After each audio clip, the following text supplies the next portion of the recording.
С момента, когда Илон Маск купил компанию Twitter, прошло уже больше недели, но это не мешает этому событию оставаться на хайпе, ведь за это время было очень много интересных событий, которые стоит обсудить. И это не только вопрос, во что превращается Twitter после прихода Маска к власти, а и то, что же будет с Dogecoin после такого дикого пампа более чем на 100%. Вообще, как бы Маск не рассказывал свои большие планы насчет свободы слова в Твиттере, компанию он купил не только из-за этого, ведь проанализировав все решения Маска, то начинаешь понимать, что он ничего просто так не делает, и более серьезные цели всегда скрываются за ширмой хайпа и новостей. Поэтому в сегодняшнем ролике мы разберем, зачем была нужна сделка по покупке Твиттера, почему Илон Маск отвлекает внимание инвесторов Tesla и SpaceX, и как Маск все это время манипулирует ценой Dogecoin.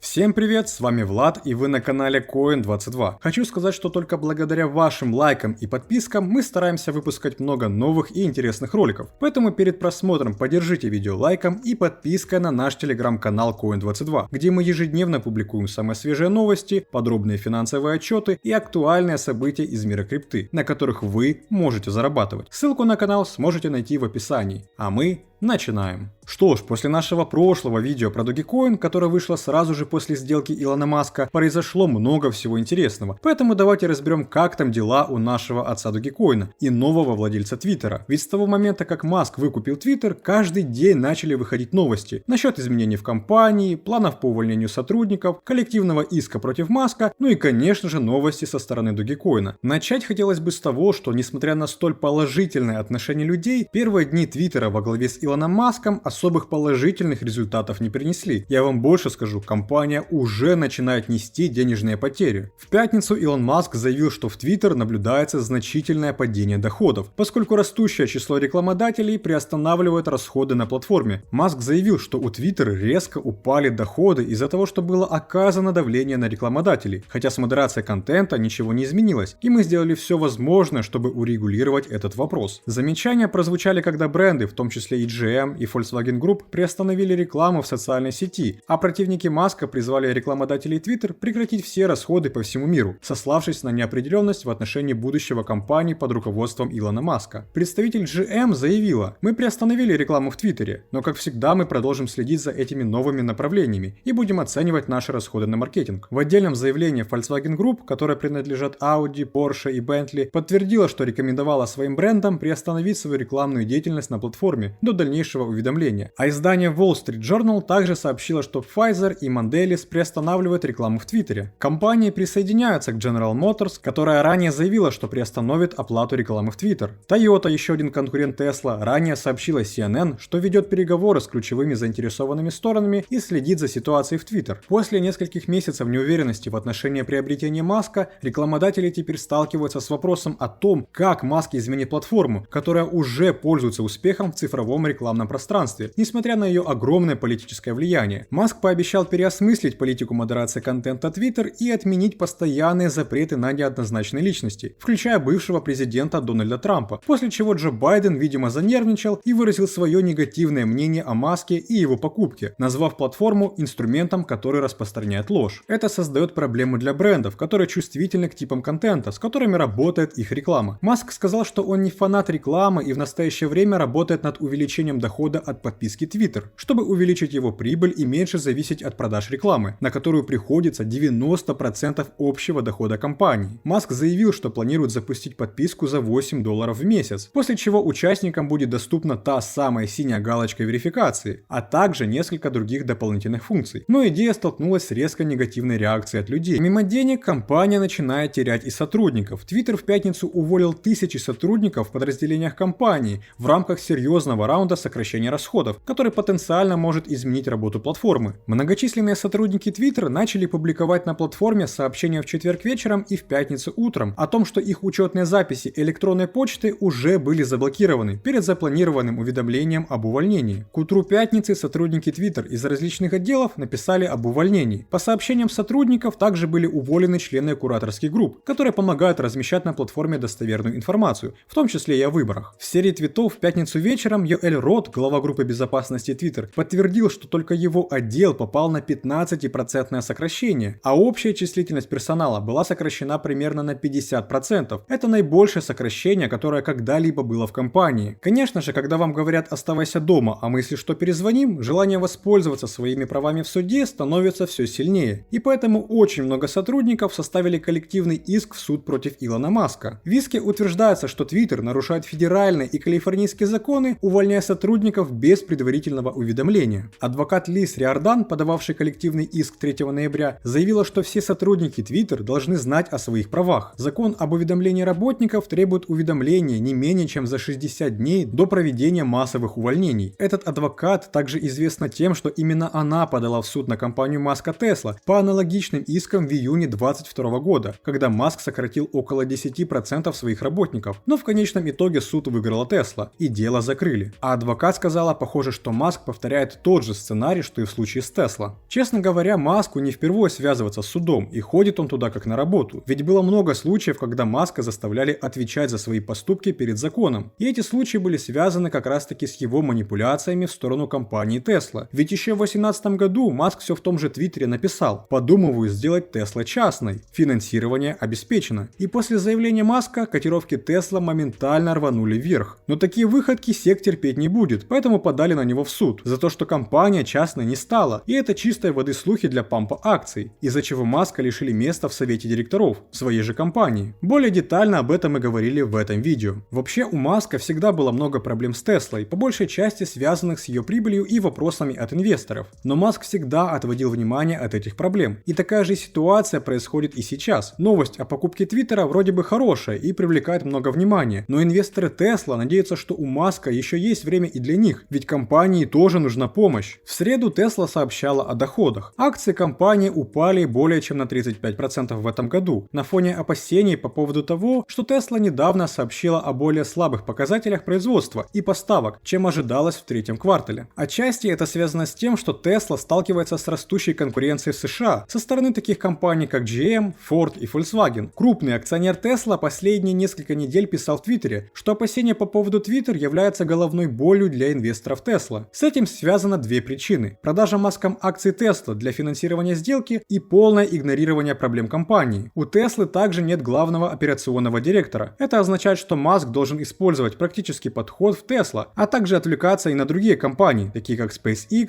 Boring Company, Neuralink, а теперь еще и Twitter. Сейчас Илона больше интересует не Tesla, не SpaceX, а Twitter. Ну и конечно же Dogecoin, который Маск не прекращает пампить. Ведь недавно Илон Маск опубликовал в Твиттере изображение собаки в футболке с логотипом Twitter вместе с тыквой на Хэллоуин. И этот твит вызвал резкий рост цен на Dogecoin. После публикации Доги прибавил около 26%. Во вторник утром монета торговалась по 12 центов, как раз таки перед твитом Илона Маска. И уже спустя пару часов Доги взлетел на 25% и достиг максимума в 15 центов. Все восприняли это как знак интеграции Dogecoin с экосистемой Twitter. И теперь кто-то до сих пор сомневается, что Илон Маск манипулятор, ведь, по-моему, все очевидно. Маск не зря стал полноценным владельцем Twitter, после чего компания стала частной. Ведь теперь не будет никакого регулирования со стороны SEC, потому что акции Twitter на бирже не торгуются и будут делиститься с завтрашнего дня, хотя торговлю приостановили еще после сделки. Теперь компания находится полностью в руках Илона Маска, и он может делать с ней все что угодно, не боясь за то, что солнечным днем он получит письмо от SEC, в котором ему передадут пламенный привет. Ну и само собой, никто и слова ему не скажет за манипуляции Dogecoin, ведь для таких вещей законы еще не написали. С точки зрения будущего движения цены Доги, мнения как всегда расходятся. Если рассмотреть со стороны коррекции, то она вероятнее всего может произойти, даже несмотря на общий бычий тренд рынка. Здесь нужно брать в учет интеграцию Dogecoin в Twitter. Эффект Маска постепенно ослабевает, когда дело доходит до полноценной интеграции Доги в Twitter. А это означает, что большая часть прибыли уже учтена в сегодняшней цене. Поэтому если фактическая интеграция произойдет, она вероятнее всего станет событием для продажи новостей и снижения цены. Но тем не менее, до момента, когда Доги начнет полноценно функционировать в Твиттере, пройдет достаточно много времени, за которое Маск не один раз успеет выложить очередной твит с намеком на Dogecoin, после чего он начнет лететь вверх. Вообще любые манипуляции с ценами никто не поддерживает, и лично мое мнение, что инвестировать в монеты, которые зависят от положительных или отрицательных твитов какого-то бизнесмена, то же самое, что лотерея. Никогда не знаешь, выиграешь или нет. Но за это многие и любят криптовалюту, ведь за пару дней можно заработать более 100% прибыли, как это было с Dogecoin. После нашего прошлого прошлого видео мы прикупили себе немного монет Доги, чего и посоветовали нашим зрителям. На эту покупку никто большие суммы не выделял, ведь сделано это исключительно из-за будущих пампов, которые вероятнее всего мы увидим. Но всегда нужно держать в голове, что у Маска есть некоторые проблемы с властями, и такие манипуляции на миллиарды долларов США не сильно любят, учитывая те ущербы, которые приносят криптопампы. Так что как ни крути, но хайп продолжается, и шансы заработать на будущих пампах Илона Маска есть, только нужно быть очень аккуратным, ведь риски здесь достаточно высокие. Если со временем будет появляться новая информация, не волнуйтесь, вы узнаете о ней первыми в нашем телеграм-канале, так что подписывайтесь. Вам спасибо за просмотр, поддерживайте видео лайком и комментарием. Всем удачи, до скорых встреч!